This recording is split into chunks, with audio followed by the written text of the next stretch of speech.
देगा आपको। सपोज कर लीजिए कि ए बी का एवरेज जो है, ए प्लस बी का एवरेज जो है वो 10 है, बी प्लस सी का एवरेज जो है वो 12 है, और सी प्लस डी का एवरेज जो है वो 20 है, मान लेते हैं।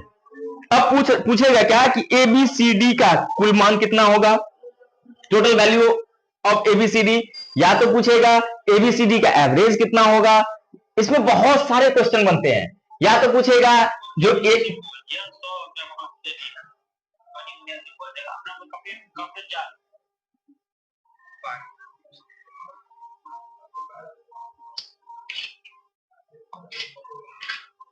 जहां से बेटा साउंड आ रहा है वो म्यूट कर दीजिए, क्योंकि ऑनलाइन है, डिस्टरबेंस में नहीं हो पाएगा, समझेंगे नहीं। चलिए, तो इस टाइप के क्वेश्चंस आते हैं कि मान लीजिए कि ए और बी का एवरेज 10 है, बी सी का एवरेज 24 है और सी डी का एवरेज 20 है।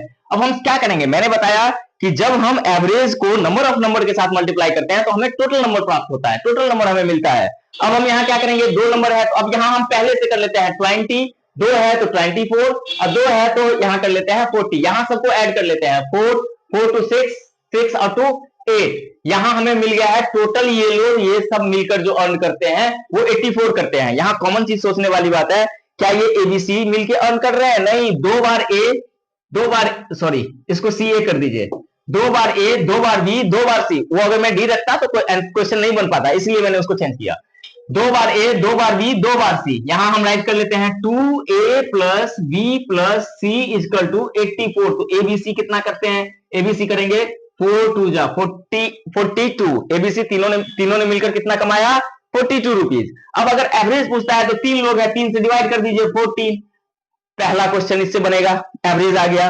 पहला क्वेश्चन तो टोटल वैल्यू आया हुआ था, टोटल वैल्यू 42 था, एवरेज 14 हो गया। अब वो पूछेगा ए का वैल्यू क्या है, ए कितना अर्न करता है। तो बेटा ये पार्ट्स लेस कर दीजिए तो ए का निकल जाएगा इसमें से। 42 में से अगर हम 24 लेस कर देते हैं तो 8 और 2 ये हमारा ए ने कमाया। अगर हमसे बी से पूछ रहा है तो हम सी ए का पार्ट लेस कर देते हैं, 40 लेस कर देते हैं 42 में से, तो 2 रुपया बी कमा रहा है। अगर हमसे सी का पूछ रहा है तो ए बी का 20 रुपया लेस कर देते हैं 42 में से, तो 22 रुपया सी कमा रहा है।